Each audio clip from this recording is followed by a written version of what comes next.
এটা কিন্তু আমাদের বাড়ির পাশে খাল, আর এই খালে কিন্তু জলটা একটু কম ছিল। আর আজ 2 দিন যেহেতু বৃষ্টির পরিমাণ একটু বেড়েছে, আর আমাদের বাড়ির আশেপাশে যেহেতু মাঠ আছে, তো মাঠে তো জল জমে থাকলে চাষির ক্ষতি হবে।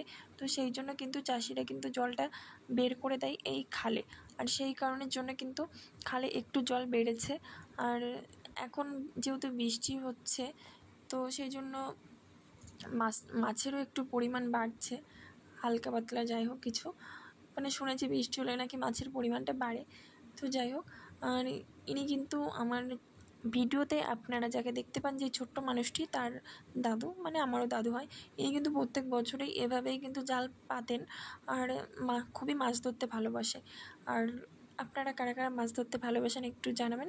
আর আমি কিন্তু যথারীতিভাবে বাড়ি থেকে বেরিয়েছিলাম একটু, যে জাল পেতেছে সেই মাছটা ধরার, মানে দেখার জন্য। আমার তো মাছ ধরা দেখতে খুবই ভালো লাগে।